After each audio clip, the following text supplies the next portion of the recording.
What do you think of the Section 230 issue, the issue of whether social media should be publishers? Is there a middle ground where there's more transparency and maybe some appeals process? Let me ask you this. If you had the option of transparency in algorithms and you actually felt confident that it really was transparent, I don't know how you do that, but let's say you could get there and you could manage your own algorithm and you could just turn it off. Let's say you could just turn it off and you just see things in the order that they come in.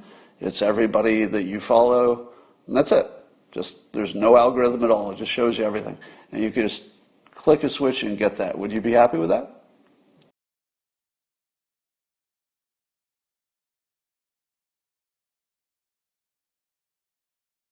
Now, President Trump has said he won't sign some Defense Authorization Act unless Section 230 gets removed from social media, and that would make them suable. So if they lost their protection under Section 230, as I understand it, they would be treated as regular publishers who can edit things and not edit things. And if you can edit what content is on your platform, that makes you the author, in a way. It makes you responsible for the content because you had a hand in deciding whether it was there or not, versus the phone company that you make a phone call and you can say whatever you want. It's not up to the phone company, and they're not banning anything in a voice call. So a lot of people say, let's get rid of that Section 230, and then the social media companies could be sued for, I don't know, throttling you or doing whatever they do. What do you think would be the downside of that? What is your what do you believe would happen if Section 230 would remove? Let me ask you specifically. Do you think that Twitter would survive if this protection were removed? Would Twitter survive? What do you think? I don't know the answer to that question, by the way. I want to see what you think. Because it seemed to me they would get sued if they keep things the way they are. So what would they have to do if Section 230 were removed? What would Twitter have to do? They would have to remove anybody who was a risk. So they would have to remove anybody who would say something that could put them at risk, which would include everybody you'd like to follow on Twitter.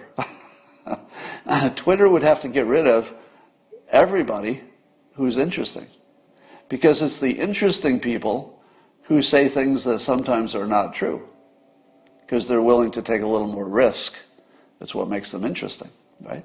You saw me be wrong already, at least once this morning, because I'm one of those people who takes a risk. I'll take things a little farther than maybe I should, and it's part of the fun. As long as I tell you that's what I'm doing, I think that's fair, because I tell you I'm doing it. And somebody says, who cares?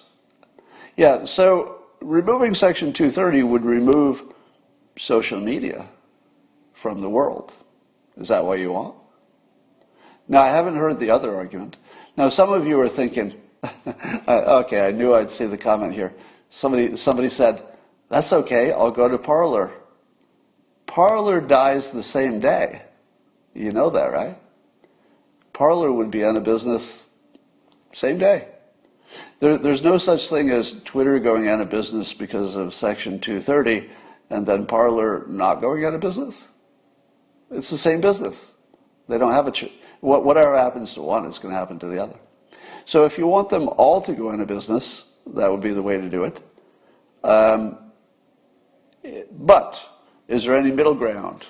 Is there a middle ground where there's more transparency and maybe some appeals process? Let me ask you this. If you had the option of transparency in algorithms and you actually felt confident that it really was transparent, I don't know how you do that, but let's say you could get there and you could manage your own algorithm and you could just turn it off. Let's say you could just turn it off and you just see things in the order that they come in. It's everybody that you follow, and that's it. Just there's no algorithm at all. It just shows you everything. And you can just click a switch and get that. Would you be happy with that? because there would be no filtering. You would just push a button and you personally would never be filtered.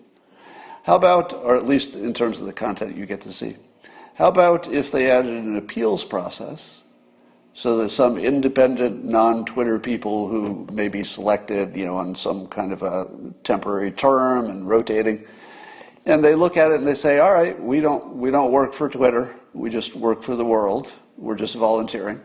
And in our opinion, this person was suspended for a while, but we think a year is long enough. And so we say, a year's long enough. We'll put you back on, give you another chance. What if you had that? Would you be happy with transparent algorithms plus an appeals process that was not from Twitter? They just use an independent board and take the advice. Could you work with that?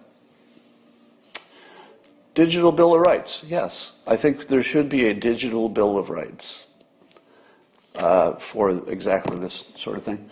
So I'm looking at your answers. I see lots of no's. Lots of no's. But what would you do instead? Would you get rid of it? Because remember, it's not just Twitter. Facebook goes, Twitter goes, Instagram goes. Do we just get rid of our most important industries in the United States? Because the digital businesses are the important ones at this point. Right? Somebody says 230 reform as opposed to removal. Yeah, I think what I'm talking about is reform. That's probably a good way to say it. Somebody says no censorship. Well, but what I said was you could have an option as a user to push a button and you could have censorship or not have it. It was just your choice as a consumer. How's that? Is that a problem? Why would you object to that? Because the only people who would be censored would be for the audience to say, yeah, I want you to censor the bad stuff. I don't want to even see it. I might even pick that myself. If I had that option of uncensored versus censored, don't assume that I would pick uncensored. Don't assume that. I might click back and forth once in a while to make sure I'm not missing anything, but I feel like censored has some value. It just goes too far and might censor more than I want. I'd want to see both. Town square, free speech. Yeah, I feel, and I made the same argument a million years ago when Tipper Gore, Al Gore's wife, was railing to add, she wanted to add warning labels to music.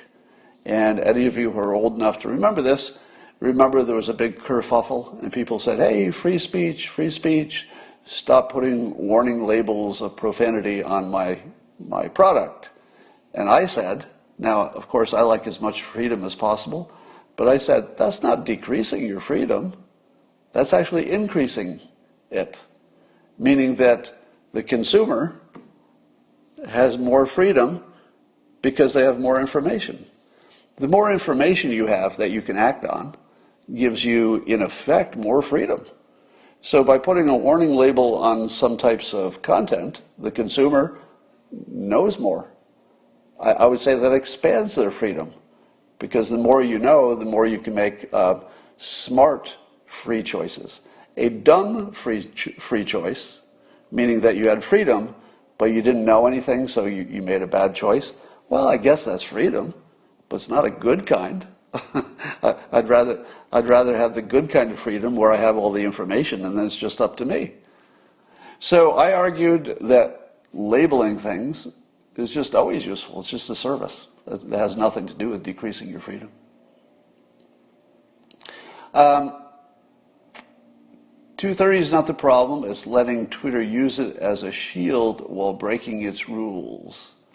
Okay, so there's an argument which is that the problem is not the legislation, it's keeping Twitter to it. I have a philosophy that I know a lot of you don't share, which is that mistakes that get corrected are not the same as mistakes, just plain mistakes. Because we live in a messy world, and if you start blaming everybody who makes a temporary mistake, that then they immediately apologize for and correct.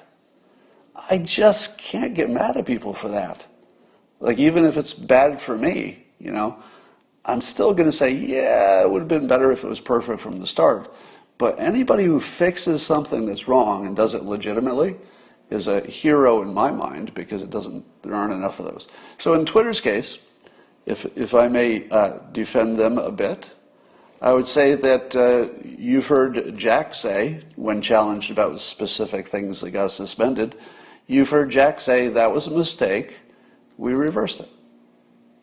Now, you certainly need a system for which alleged mistakes get a hearing. That may be the part of the system that's missing.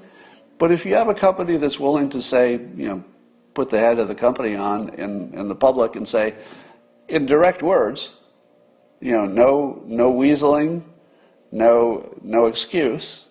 There was no excuse offered. That was a mistake. We fixed it. I don't have a problem with that, as long as there's a system for the alleged mistakes. Do we need 230? Yeah, I don't know. If you give me options as a consumer, I don't care about any of that. I'll just pick the one I like, and I'll be happy because I'll feel like I picked it.